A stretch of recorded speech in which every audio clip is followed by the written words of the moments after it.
Aujourd'hui, nous commençons notre grande activité, le repas de vainqueur de cette année.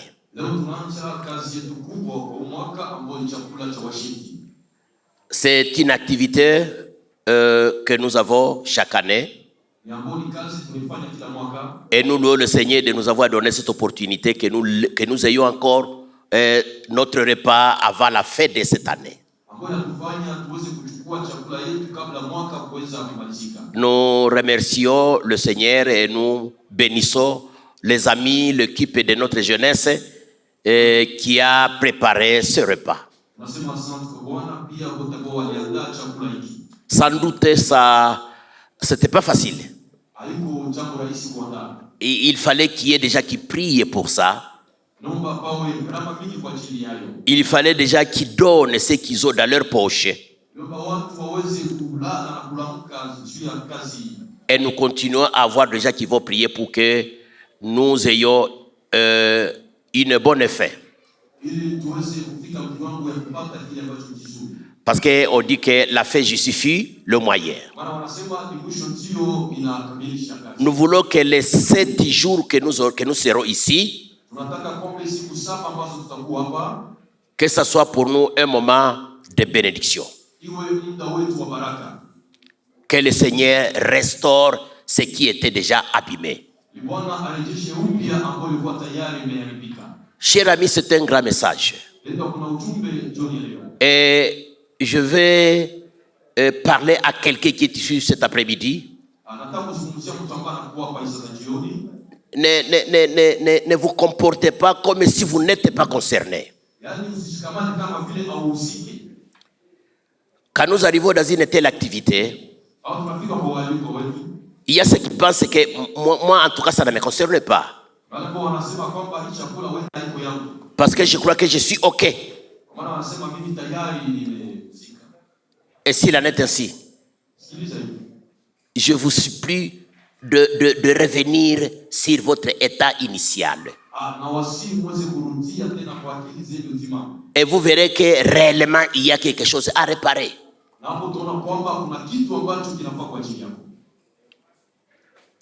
Nous allons lire notre premier passage.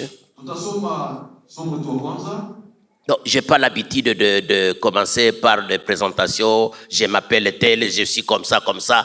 Ce sont des choses qui ont moins d'importance.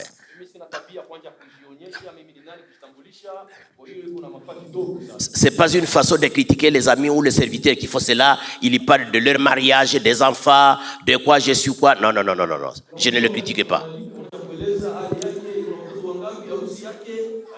Je vais dire seulement que nous sommes ici pour la parole de Dieu. Prépare votre cœur. Le Seigneur va parler. C'est vrai, il y a quelque chose à réparer. Il nous aime tant. Il veut nous remettre. Parce qu'il sait qu'il y a à réparer. Nous allons lire notre premier passage qui se trouve dans le livre des prophètes Isaïe, le chapitre 40. Et nous pouvons commencer au 3e verset. La Bible dit ceci. Une voix crie, prépare au désert le chemin de l'Éternel, aplanissez dans le lieu aride une route pour notre Dieu. Que toute vallée soit rehaussée, que toute montagne et toute colline soient abaissées, que le coteau s'échange en plaine et les défilés étroits avalent parole du Seigneur. Sikiliza, ni sauti ya mtu aliaye, itengenezeni nyikani njia ya Bwana, nyosheni jangwani njia kuu kwa Mungu wetu. Kila bonde litainuliwa na kila mlima na kilima kitashushwa.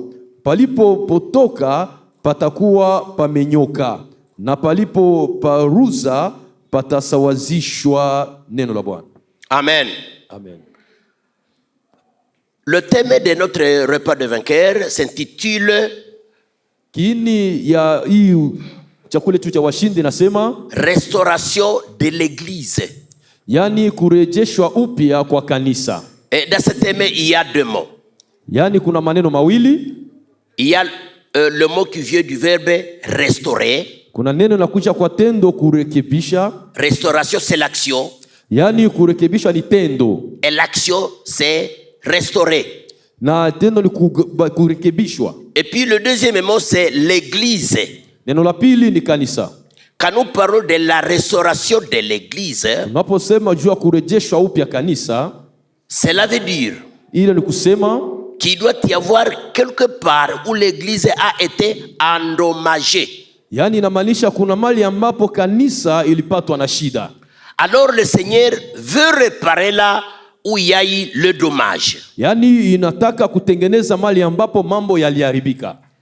Hier nous avions dit ceci. Jana tulisema hivi, restaurer yani kurekebisha signifie remettre dans l'état initial. Ni kurudisha kitu kwa nafasi yake ya kwanza. Ou tout simplement nous pouvons dire que se remettre la situation, se remettre dans le bon état. Yani tunaweza kusema kwamba ni kurudisha kitu kwa hali nzuri. Parce que ça peut arriver que l'état initial, inaweza fika wende ile wakati yake ya mwanzo, il y avait déjà des problèmes, kulikuwa kushakuwa shida, ou quelque chose a été fabriqué avec des dommages. Wenda mambo yalitengenezwa na shida. Alors si on restaure ce qui a été endommagé, ila tunarudisha upya ambayo ilikuwa imeharibika. Si on répare ce qui a été endommagé, kama ikukweli ambayo iliharibika, on dira que on fait la restauration. Hapo ungesema kwamba tunatengeneza upya. Donc remettre dans l'état qui est bon. Yani ni kuitia kwa hali nzuri. D'habitude quand on fabrique quelque chose, kwa kawaida wakati tunatengeneza kitu, que ça soit toutes les machines, hata kuwe ni chombo fulani ou les habits, ama mavazi, on va au magasin pour payer une machine. Tunaenda ku boutique kununua mashini fulani. Nous tous nous avons des téléphones, n'est-ce pas? Sisi wote tushafanya hiyo. Quand on va au magasin, wakati tunaenda ku boutique, on vérifie si l'appareil est encore neuf. Tunachunguza kama chombo ikingali mpya. Il y a ceux qui n'aiment pas utiliser les choses de second hand. Aweze kutumia kitu kia namna ile. Certainement moi aussi je n'aime pas ça. Hata na mimi siwezi kuifanya. J'ai un ami blanc qui m'avait dit rafiki ambaye alimwambia que si vous voulez payer une machine de second hand, kama unataka kununua mashini ya hali hivi, c'est-à-dire une machine qui a été déjà utilisée, yani kusema chombo ambacho tayari shatumikishwa, vous devez connaître l'histoire. Lazima ujue comment cette machine a été endommagée, namna gani ilipatwa na shida, pourquoi le propriétaire veut vendre sa machine, juu ya nini mwenyewe anataka kuiuzisha. Alors c'est pourquoi il faut payer une machine neuve. Ndiyo sababu lazima kununua chombo ambacho kingali mpya. Et toutes les machines neuves, na mashine ambayo iko ya mpya, le premier état, hali yake ya kwanza, la première qualité, namna yake ya kwanza, le premier critère, hali yake ya kwanza, on vérifie si la machine n'est pas endommagée. Ni kuchunguza kwamba kama ile chombo haijakuwa na shida. C'est pourquoi quand vous payez la machine, ndio maana katika hali ya chombo, ça peut être un ordinateur, inaweza kuwa ni ordinateur, ou bien un appareil photographique, inaweza kuwa chombo ya picha, je sais pas, n'importe quel appareil. Sijue chombo ya namna gani. Le vendeur donne un délai de garantie. Anayeuzisha anapana muda fulani ya kuchunguza, pour vous rassurer que la machine n'est pas endommagée. Ili uwe na uhakika kwamba mashine haiharibike. Parce qu'il n'y a pas quelqu'un qui veut payer une machine ou bien un appareil qui est endommagé. Maana kuna mtu anaweza kununua chombo ambayo ishaharibika. Et pendant la période de garantie, kwa hiyo muda wa kuchunguza, si vous sentez que la machine ne marche pas bien, ukachunguza kwamba ile chombo haitumike vizuri, directement vous remettez la machine au vendeur. Hapo unarudishia mwenye alikujisha nayo. Si ça se trouve encore dans la période de la garantie, kama inapatikana mwa ile muda alikupatia kuchunguza, on va vous remettre une nouvelle machine. Hapo watakupatia chombo ingine ya mpya. Amen. Amen. C'est pourquoi ndio maana Si pendant la période vous aviez déjà payé la machine et que la période de la garantie est déjà passée, kama ikiwa mwele muda ukupatia kuchunguza na muda ule et ulishapita, quand ça pose des problèmes, na hiyo inaleta shida, on veut encore recourir au fabricant. unatoka kimbilia kwa mwenyewe alitengeneza, Parce que lui, il connaît la machine. kwa maana yeye anajua chombo. Dès que vous expliquez le problème, Wakati uko naeleza matatizo yayo, celui qui a fabriqué la machine ambaye alitengeneza saura directement que c'est tel endroit, c'est telle pièce qui est endommagée. atajua mara moja inaharibika mahali fulani, Et ce qu'il fera, na ambayo itafanyika, il va chercher une autre pièce neuve atafuta ingine chombo mupya, et il va enlever la pièce qui est endommagée ataondoa ile ambayo imeharibika, et remettre une nouvelle pièce anatia ingine kitu kia mupya originale, ambayo iko na hali yake, et puis il va vous remettre la machine. na hapo anakurudishia ile Et chombo. pendant ce temps-là, on peut dire qu'on a restauré Hapo la tunasema machine. kwamba bamerekebisha upya hiyo mashine. Quand nous parlons de la restauration de l'église, Tunapozungumzia juu ya marekebisho upya ya kanisa, ceci nous donne l'idée qu'il y a quelque part où il y a eu un problème. inatupatia mawazo ya kujua kwamba kuna mali ambapo kuna shida. Et la réparation de l'église, Na kwa kutengeneza kanisa, puisque tout le monde peut déjà penser au bâtiment, kila mtu anaweza kufikiria jengo ou bien penser à l'assemblée. ama kufikiria juu ya watu. Et quand on pense à l'assemblée, Tunapofikiria juu ya watu, là il y a un problème. hapo kuna shida, Parce que certainement l'église, c'est l'ensemble de membres qui se mettent ensemble dans un culte pour adorer Dieu. kwa maana kanisa ni ujumla, watu wanajitia pamoja kwa ajili ya kumwabudu Mungu, Ou disons l'ensemble des gens qui ont crié au Seigneur Jésus. ama ni wale ambao wamekubali kumwamini Yesu Quand Kristo. ils sont ensemble, Wanapokusanyika nous pamoja, disons que nous avons une église. hapo tunasema tuna kanisa. Alors quand nous parlons de la restauration de l'église, Hilo tunapozungumzia juu ya kurekebisha upya kanisa, la première idée est celle-ci. jambo ya kwanza ni hii: Tous ceux qui sont là, wote ambao wanakuwa hapo, tout le monde qui écoute la restauration, ce mot restauration de l'église, kila ambaye anasikia kutengeneza upya tena kanisa, chacun va commencer à faire ce geste. kila mtu ataanza kufanya tendo fulani. Il va regarder à côté de lui, soit à gauche, Anaweza kuona upande wake, wenda soit upande wa à kushoto droite. ama upande wa kuume. Parce que si on dit que l'église est endommagée, Unaposema kwamba kanisa iko na shida, moi-même, je veux croire que c'est pas moi, hein, c'est lui qui est à côté de moi. labda anaweza kufikiria sio mimi, akose ni mwenyeko pembeni yangu. Mais le message d'aujourd'hui, Lakini ujumbe ya siku ya leo, si nous voulons que notre église soit restaurée, kama tunataka kanisa yetu tena irudie il upya, faut laisser ce mouvement. inaomba kuacha hali ya kuangalia mwingine, usijione Il wewe. ne faut pas faire ce que je viens de dire tout cela.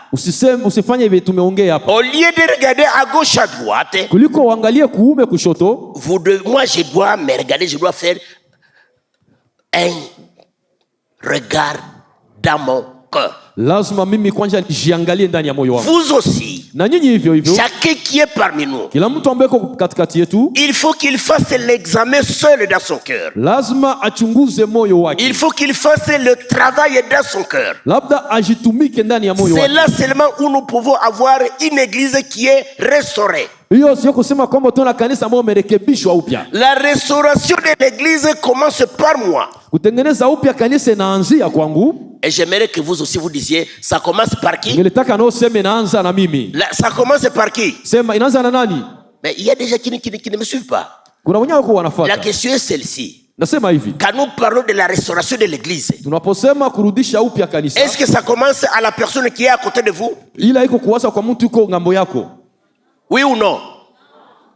Où commence alors la restauration de l'église? Kwa kusema kutengeneza upya kanisa, Ça commence où? inaanzia wapi?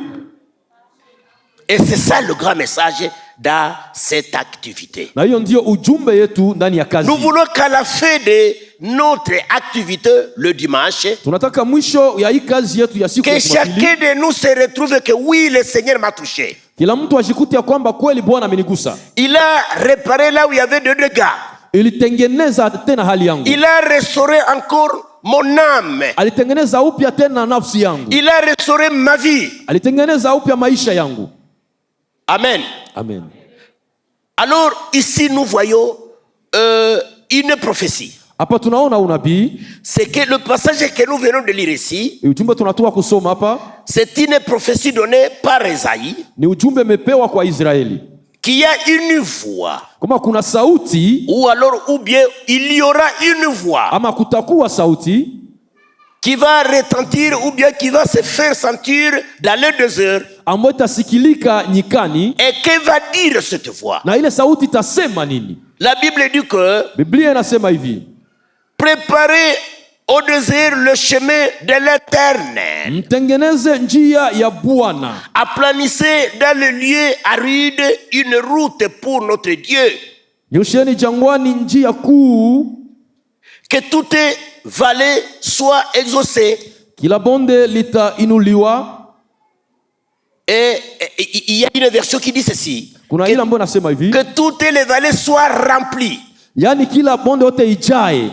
Là où il y a une fossée, kwa kulikuwa shimu, qu'on aplanisse, qui est quelque chose qu'on va mettre là-bas pour qu'il y ait un niveau qui est très watie ndani élevé. vitu iwe pa nafasi nzuri. Alors s'il y a une montagne, kama kulikuwa mlima, s'il y a une colline, kama kuna mlima que mdogo, cette colline soit rabaissée na huyo mlima ushushwe, et qui est une route qui est bien travaillée, kuwe tambarari ambayo imetengenezwa mzuri, où tout le monde peut passer sans aucun problème. ambapo kila mtu atapita bila shida yoyote. Ah, je vais vous dire ceci: Nitawaambia hivi: si nous avons un ami qui a un problème avec sa vie, kama tuna mtu ana shida na binti yake, avec sa vie, kwa kuona ana shida ya macho, s'il y a un aveugle, ama kama kuna kipofu et fulani, que si on le laisse partir d'ici jusque là, na tukamwacha aende mwenyewe kutoka hapa mpaka pale, certainement il aura des problèmes. atakuwa na shida. Là il y a une vallée,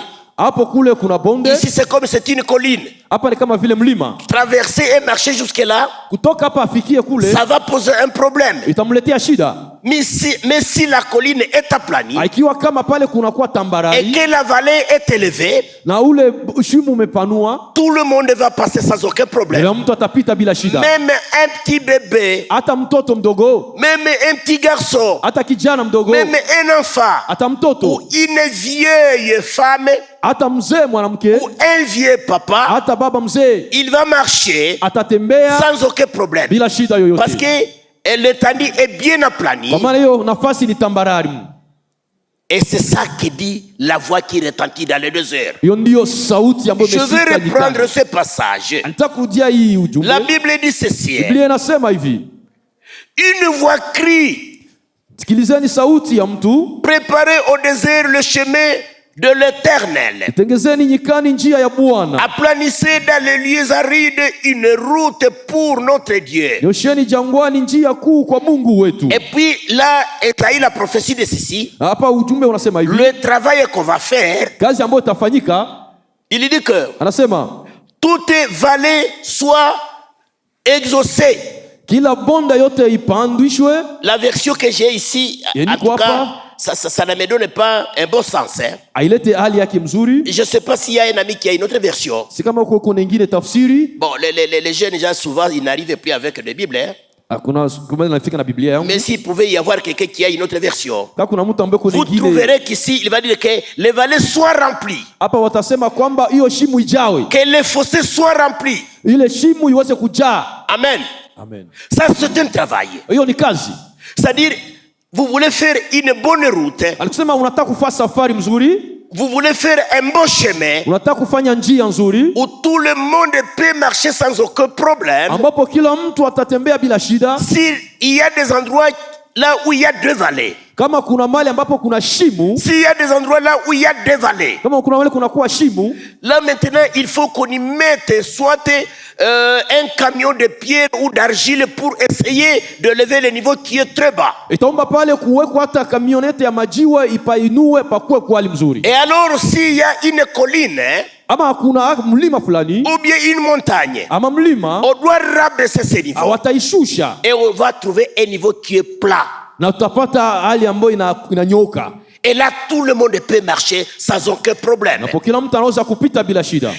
Nous parlons maintenant de la restauration de l'église. Tunazungumzia juu ya kurudisha upya kanisa. Je viens de dire que si on veut restaurer l'église, si on va restaurer l'église, Nasema kama tunataka kutengeneza upya kanisa, c'est pas les bâtiments, haiko hii jengo, ce sont pas les chaises, haiko viti, Je ne sais pas, ce ne sont pas les fleurs, les instruments. Haiko hii vyombo. Amen. Amen. Oui, je vous dis ceci. Nasema hivi. Nous pouvons avoir une bonne sonorisation dans notre église. Tunaweza kuwa na sauti nzuri ndani ya kanisa yetu. Mais si dans nos cœurs, na kama kuna moyo, il y a des vallées, ambao mnakuwa shimo, il y a des collines, ambao mnakuwa milima. Oui, on peut jouer à la guitare. Ndio tunaweza cheza muziki. On peut jouer aux instruments, au drum. Tunaweza cheza kubyombo vinapigwa vizuri. On peut faire tout.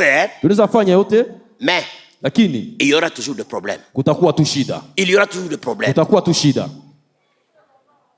Le travail que le Seigneur veut, kazi ambayo Bwana anafanya, là où il y a eu le dommage, ambako kulikuwa kufasi kunaharibika, la place, l'endroit qui a été endommagé, fasi ambapo kulikuwa kunaharibika, là où cette prophétie dit que il faut que les vallées soient élevées.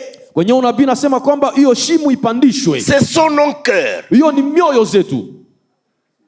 Nos âmes. Ni nafsi yetu. Notre esprit. Ni roho yetu. C'est là où il y a le problème. Hapo ndio kuna shida. Et le Seigneur dit ceci. Na Bwana anasema hivi. Il veut à ce que ces endroits soient endommagés, soient restaurés. Anataka hiyo mahali paweze kutengenezwa tena upya. Nous verrons ici qu'il y a de beaux exemples dans la Bible. Tufate mfano ya Biblia. Des gens qui ont connu des problèmes pareils. Watu walikuta na shida za namna hii. Parce que quand nous parlons maintenant de la restauration, tunapozungumzia juu ya marekebisho upya, la restauration a des grandes étapes ou 3 étapes. Yaani kurekebishwa upya ina vipindi kubwa 2 ama 3.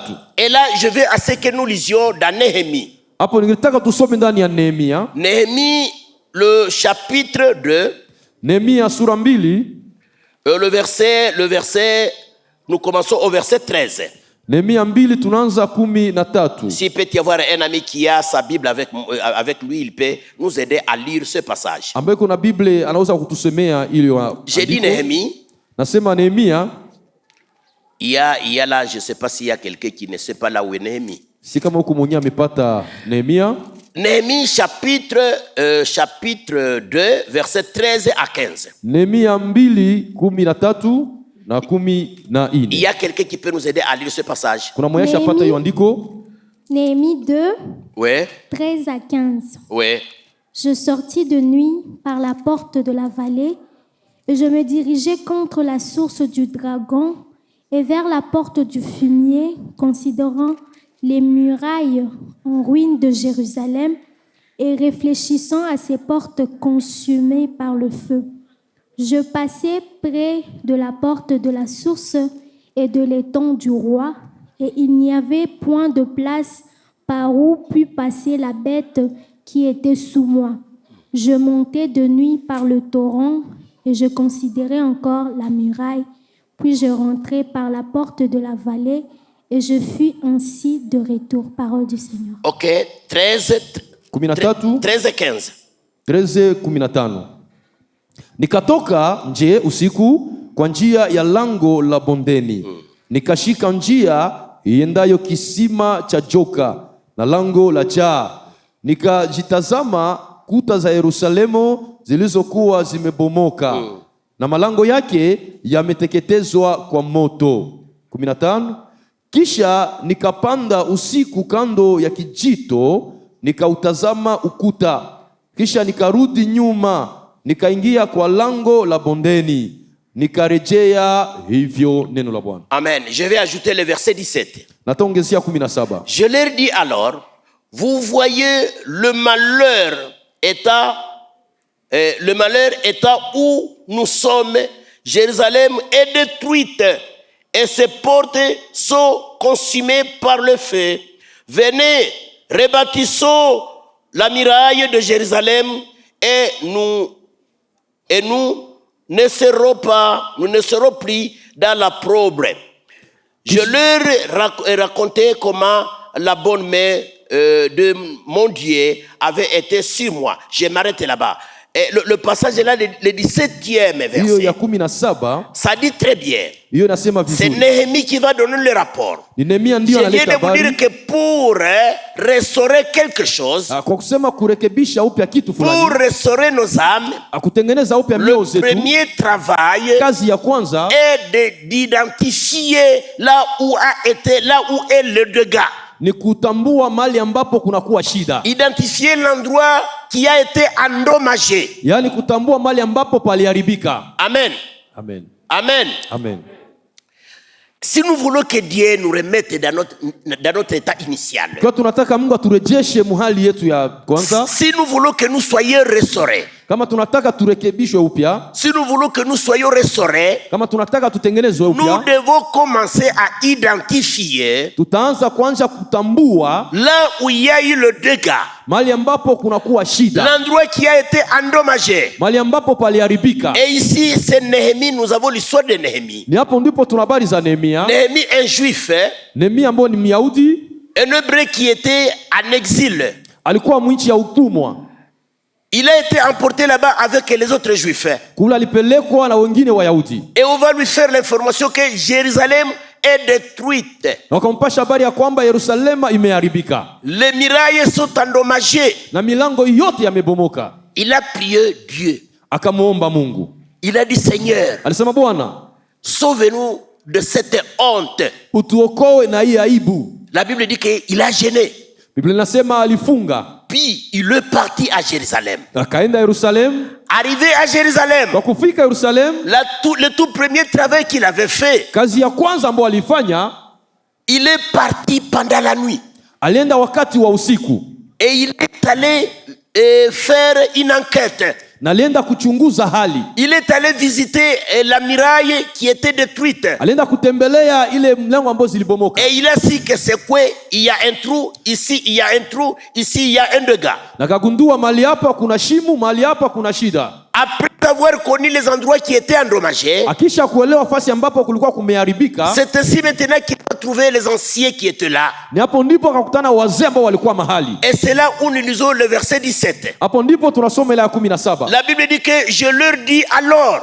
Biblia inasema kwamba kisha nikawaambia. Vous voyez ici, il va donner les rapports aux amis. Hapa amepana habari kwa marafiki. Et le rapport est celui-ci. Na hiyo habari ni nini? Il dit, vous voyez le malheur état où nous sommes.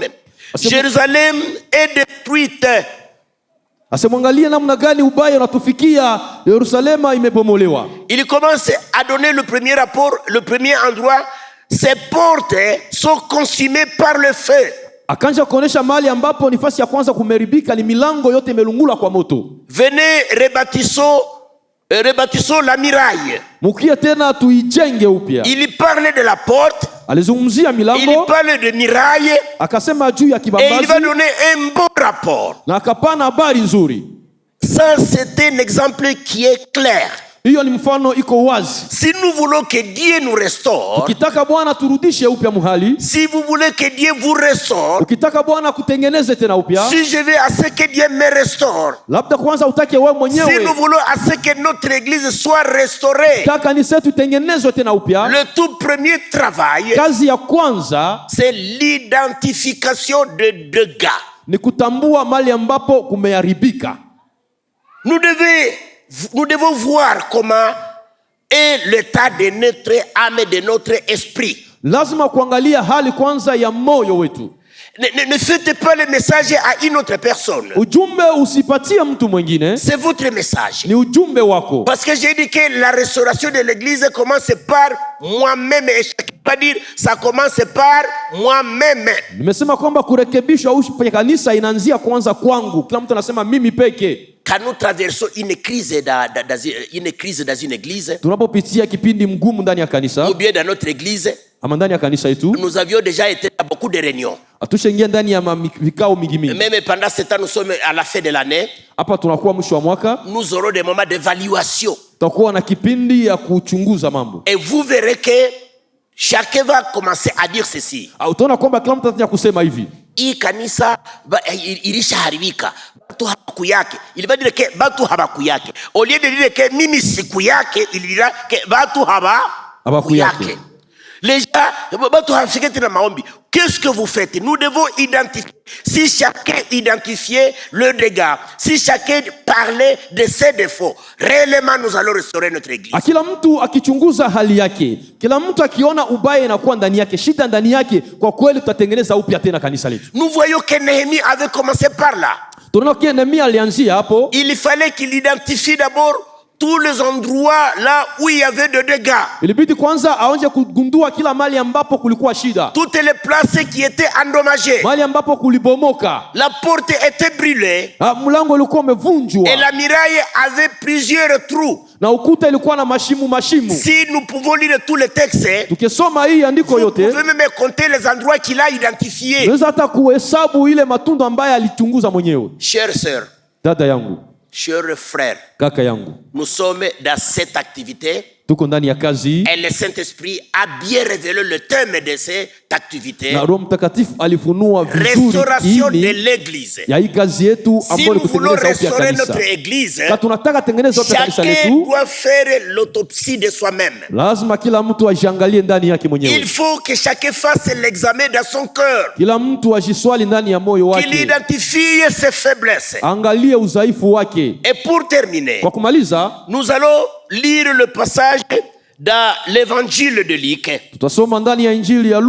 Le passage, l'évangile de Luc, chapitre 15.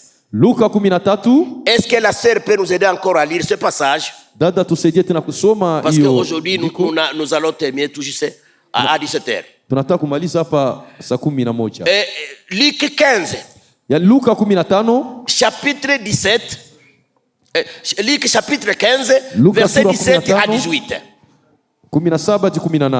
Luc 15, 17 à 19. Étant rentré en lui-même. Et j'aime ce terme. Vous m'écoutez? Il dit que étant rentré à qui?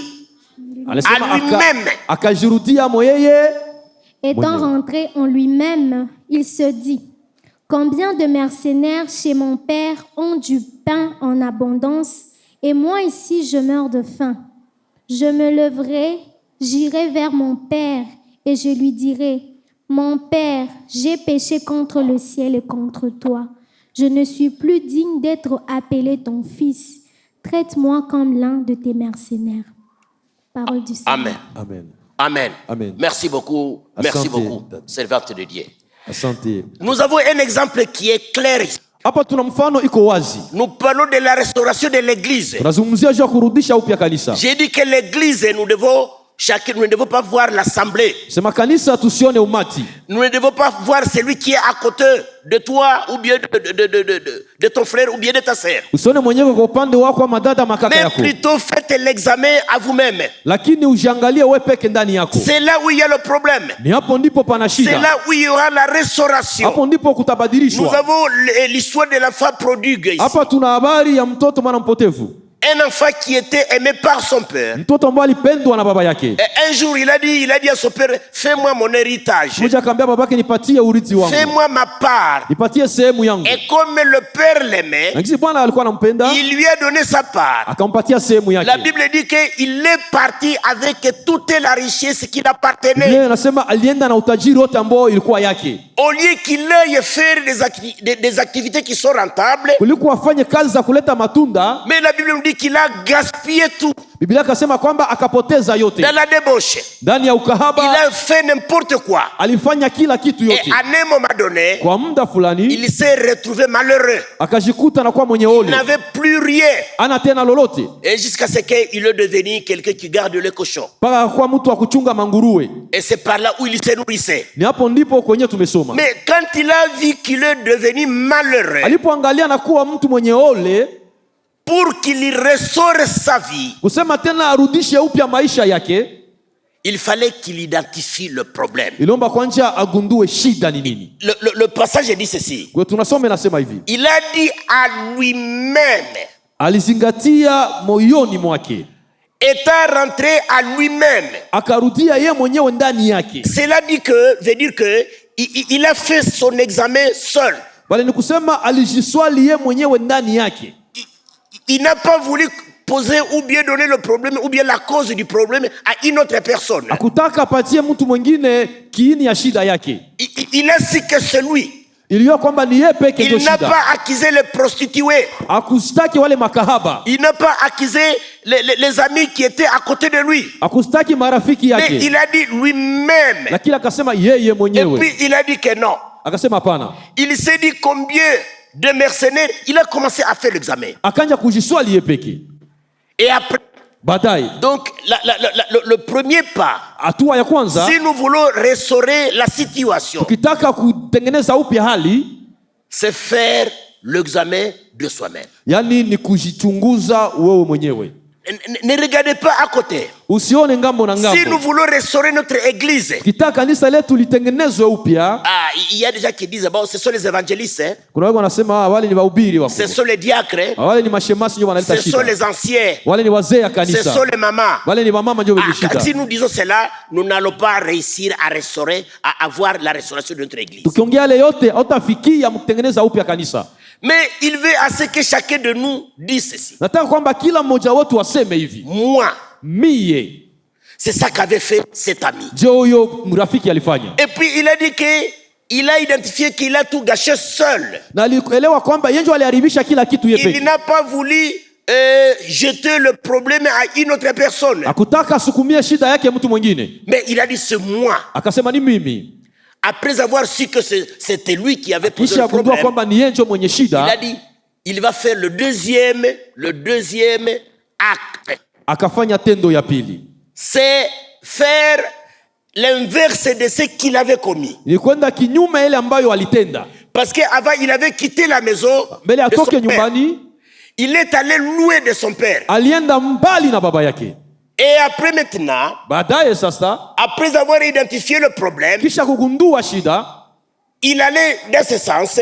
alikuwa anaenda ngambo huku, La maison de son père est là devant. nyumba babake iko huku, Mais le monde là où il est allé, c'était derrière. C'était kwenye de ce alikuwa côté. nenda ilikuwa nyuma. Alors, comme il allait comme ça, Kisha alikuwa anaenda hivi, il a fait un demi-tour. akageuka. Je rentre encore Narudia tena auprès de mon père kwa baba yangu, et je vais me repartir. ananitatubu. Si on pouvait continuer avec l'histoire, Tukiendelea na hii hadithi, quand il a trouvé son père, alipokutana baba yake, il n'a pas commencé à passer à gauche à droite. akwanja kukatiliza Il a mambo, dit, papa, akasema baba, je suis fautif. mimi niko mwenye J'ai makosa, tout gâché. nimeharibisha kila Et je kitu, ne mérite plus être appelé ton enfant. sistahili tena kuitwa mwanawe. Pardonne-moi, je suis fautif.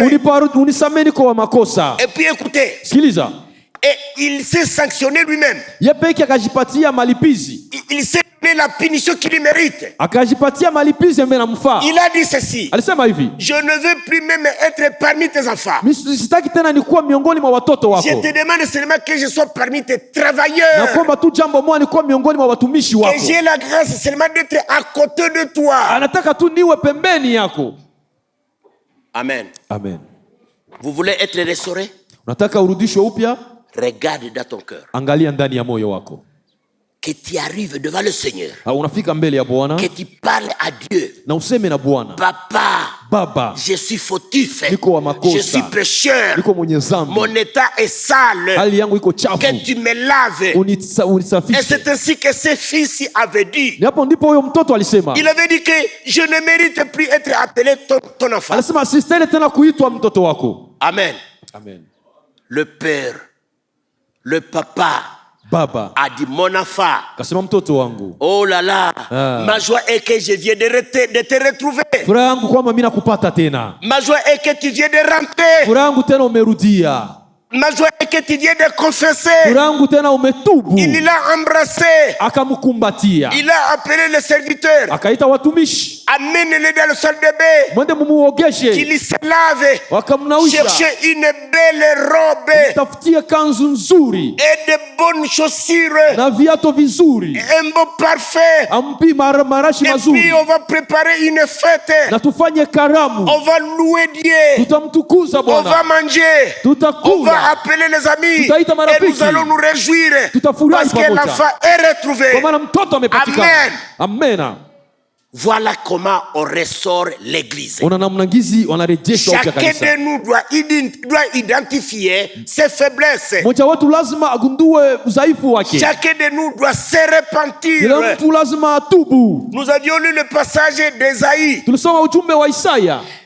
La voix disait ceci: Sauti ilisema hivi: préparez le chemin du Seigneur. Tengeze njia ya Bwana. Là où il y a des vallées, kulikuwa shimo, là où il y a des fossés, kulikuwa bonde, qu'ils soient remplis ces fossés. kujaye Et tena. là où il y a des collines Kulikuwa milima, ou des montagnes, milima yote que ça soit aplani. ishushwe tena. Qu'est-ce veut dire ceci? Ile nasema nini? C'est seulement l'exemple de l'enfant prodigue. Ni mfano ya ule mtoto. Il a parlé de ses défauts. Alisema makosa Il yake. a annoncé tous les dégâts qu'il a commis. Alisema yote makosa Et il était alifanya. prêt à subir même la sanction. Na alikuwa tayari kuanza Amen. kuadhibiwa.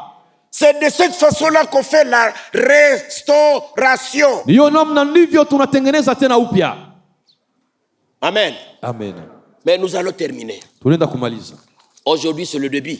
Leo ni mwanzo. Le Seigneur veut restaurer Bwana anataka tengeneze upya votre vie. maisha yako. Mais c'est à vous le travail. C'est à vous où il y a le travail. C'est à vous à dire, à faire le travail. Ni wewe ndio unahitajika Quel kufanya est le kazi. travail que vous allez faire? Kazi gani Quel est utafanya? le travail que je vais faire moi? Kazi gani nitafanya mimi? C'est identifier mes faiblesses, Ni kugundua udhaifu wangu. identifier mes péchés Ni kugundua dhambi et zangu. faire un demi-tour. Na nirudi tena. L'identification, c'est une chose. Ni kitu kimwa kujua mambo. Je me rappelle quelqu'un qui a identifié ses erreurs dans la Bible. Kumbuka mtu mmoja ambaye aligundua Mais makosa il kina na n'a Biblia. pas fait le deuxième pas. Lakini hakufanya hatua ya Le pili. premier pas, c'est l'identification. Hatua kwanza ni Le kugundua. deuxième, c'est le faire le demi-tour. Hatua Rentrer pili à l'initiale. ni kufanya hatua kurudia tena kwa ile hali ya kwanza. Judas avait identifié les erreurs, l'erreur qu'il avait commis. Yuda aligundua makosa yake ambayo alifanya Et il a regretté. na alijuta. Mais il fallait qu'il fasse le deuxième pas. Ilibidi afanye hatua ya pili. C'est ça qu'il n'avait pas Hiyo fait. ndio hakufanya. Il fallait qu'il rentre Ilibidi arejee tena auprès des autres disciples. kwa mitume wengine. Et auprès des autres disciples, Kwa mitume wengine il allait retrouver Jésus. hapo angelikutana na Yesu. Mais Judas, au lieu de rentrer, Kuliko Yuda il a arudie, identifié ses erreurs. aligundua makosa Il a yake. identifié ses péchés. Hiyo aligundua dhambi Il zake, n'est pas rentré. lakini hakurudi tena. Vous connaissez comment il est fini. Mnajua ngizi alimalizika. La corde au cou. Mara Il s'est moja pendu. yote akajitundika Et il est perdu comme ça. na akapotea hivyo. Je vais vous dire ceci. Nataka kusema hivi. Ne mettez pas la corde au cou de votre cou. Usitie kamba kushingo Vous yako. n'avez pas droit à vous pendre. Hauna haki ya Mais kushitundika. comment on se pas? Namna gani unaweza Si kupiga? vous identifiez comme nous sommes ici cet après-midi, Kama tuko hapa hii jioni, certainement quand nous écoutons la parole de Dieu, tunaposikia neno la Mungu, demain il y aura un prédicateur ici, un kesho enseignant ici. kutakuwa mhubiri mwalimu mwingine, Après-demain, kesho yake, et toute la semaine, juma lote et la parole de Dieu va toujours pointer ici, ça ne va pas, ici, ça ne va pas, ici, ça ne va neno la pas. Bwana litagusa kuambia hapa mambo haishiki, Et hapa vous mambo pouvez dire, haendeki. oui, c'est vrai, c'est vrai. Soit vous allez vous taire, Wenda unaweza kunyamaza, ou vous avez un ami intime avec qui vous faites le dégât. ama kuna mtu ambaye mnafanya naye Et makosa vous allez pamoja. commencer à alisema vya kweli bwana, si tunafanyaka tu vile. Mais écoutez, ça ne suffit pas. Sikia, hiyo haitoshe. Vous devez faire le deuxième pas, Lazima kufanya hatua ya pili, qui est le retour à l'initial, ambayo ni kurudia kwa ile nafasi ya qui est le kwanza, retour dans la maison du Père. ambayo ni kurudi tena ndani ya nyumba ya Baba. C'est la repentance. Ni msamaha, Une bonne repentance kutubu kwa kweli. a ces deux phases, Inakuwa na hali mbili yake, l'identification kugundua et le makosa retour. na kurudi. Si vous identifiez, Ukagundua ça pour makosa autant rentrer au pied de la croix, bila kurudia vous kumsalaba, n'aurez pas une bonne solution. hautapata suluhisho Vous ne nzuri, serez pas restauré. hautatengenezwa Si vous upya. voulez à ce que vous soyez restauré, Kataka utengeneze upya, après que la parole de Dieu a mis sa lumière dans votre kisha cœur, neno la Mungu kutia mwangaza ndani ya moyo et wako, que vous aviez identifié le problème, na umeelewa shida yako vous ni nini, deviez faire la deuxième ou bien passer à la deuxième phase. lazima ufanye hatua ya pili, C'est rentrer. ni kurudi. C'est pourquoi tout le temps il y a un appel que nous Ndio faisons. maana kila muda kuna mwito ambao Et tunafanya. maintenant je vais faire cet appel. Na hapa nitafanya ile mwito. Cher ami, Mpendwa, s'il y a des problèmes dans votre vie, kama kuna shida ndani ya vous maisha yako, aviez commis un péché, ulifanya dhambi vous aviez quitté le toit paternel, au ulikimbia nyumba ya vous wazazi aviez wako, quitté la maison du Père, ulitoka nyumba ya vous baba, étiez loin de la famille. uko mbali na jamaa, Jésus demande à ce que vous Yesu rentriez anaomba encore une urudie fois. tena, Revenez, rukukuya tena. comme avait fait l'enfant prodigue. Kisha alifanya yule mwana C'est le mpotevu. moment de se repentir. Ani wakati ya Le moment kutengeneza, de dire que je rentre. wakati ya kusema ninarudi. La Bible nous dit que si vous voulez rentrer, Biblia inasema kama unataka et c'est kurudi, ça l'acte, que le travail que Jean-Baptiste, et parce que c'était Jean-Baptiste qui était prophétisé dans le livre d'Ésaïe. ni hapo ndio kazi ambayo Yohana Mbatizaji alifanya, ambayo alitabiri Il mkitabu dit cha Isaya. aplanissez le chemin de Dieu. Alisema mfanye tambarari, mtengeneze njia ya C'est Bwana. votre cœur. Ni moyo wako. Quand vous identifiez le péché, Unapogundua kwa quand vous dhambi yako, identifiez le problème, unapogundua shida yako, maintenant rentrez au pied de la croix. rudi tena kwa Dites, msalaba. Seigneur, pardonne-moi. Sema Bwana unisamehe. Lave tout ce que j'ai. Usafishe vyote Ôte nilifanya. mes péchés. Ondoa La dhambi zangu. saleté. Je Uniondolee veux maovu. être lavé. Nataka tena Que je sois unisafishe. purifié. Ni Et unitakase. certainement, Na kwa ce kweli, que fera Dieu, yenye Bwana ce que atafanya, fera le Père, yenye Baba c'est vous atafanya, embrasser et vous atakukumbatia. combler encore de ses Na bénédictions. nakupatia tena Que baraka Dieu nous zake. bénisse. Amen. Bwana atubariki. Amen. Nous allons prier. Taenda kuomba, Nous allons prier. tenda kuomba. Cher ami, Rafiki, c'est un moment de restauration. ni muda wa kutengeneza upya. La restauration, c'est vous et moi. Tengeneza upya ni mimi na Nous wewe. devons faire un examen dans nos cœurs. Lazima tujichunguze ndani ya Nous mioyo devons yetu. demander qu'est-ce que nous avions fait. Tuseme nini Comment tulifanya? nous avions quitté le Seigneur. Namna gani tulimwacha Bwana? Il suffit seulement que vous disiez au Seigneur, pardonne-moi. Kusema tu kwa Bwana Et unisamehe. le moment est là. Na wakati njoo huu. Il y a quelqu'un parmi nous Kama kuna mtu katikati qui yetu sait que ça ne va pas dans son cœur, anaangalia ndani ya moyo wake qui abiendeke, sait que j'ai commis un péché, ana nilifanya qu'il dhambi, se mette debout. anaweza Qu'il kusimama. dise, Seigneur, pardonne-moi. Seme Bwana Je unisamehe. veux que tu effaces tout ce que j'ai commis. Nataka uvute yote Je veux niliyofanya. à ce que tu me pardonnes. Nataka unisamehe. C'est ainsi qu'avait fait cet enfant prodigue. Hiyo ndio alifanya ule mwana mpotevu. Il est rentré auprès du Père. Alirudia kwa baba. Il a confessé devant le Père. Alitubu kwa baba. Et le Seigneur veut à ce que tu confesses. Na Bwana anataka ukiri Vous qui êtes ici présents, ambao kuwapa c'est le sasa. moment de la Ni restauration. wakati wa kutengeneza Dieu veut upya. vous pardonner. Bwana aweze Il kusamehe. y a quelqu'un ici Kuna mtu hapa qui veut être pardonné, ambaye anataka veut asamehewe, à ce que le Seigneur lave ambaye anataka son Bwana cœur asafishe moyo et wake qu'il soit restauré. na atengeneze Vous upya. connaissez ce que vous aviez commis, Unajua ambao ce ulifanya que vous aviez fait. yenyewe Vous ulifanya, connaissez le problème qui est dans votre cœur. unajua shida iko ndani ya moyo Alors wako. le Seigneur veut vous laver. Bwana anataka kusafishe. Si vous êtes ici présent, Kama uko hapa vous sentez que vous aviez laissé le Seigneur quelque part. unasikia ulimwacha Bwana mahali fulani, Vous êtes tombé quelque part. ulianguka mahali fulani, Mettez-vous debout. unaweza kusimama. Nous allons prier ensemble. Tunataka kuomba Nous pamoja, allons prier ensemble. tunataka kuomba pamoja, Nous allons prier ensemble. tunataka kuomba pamoja.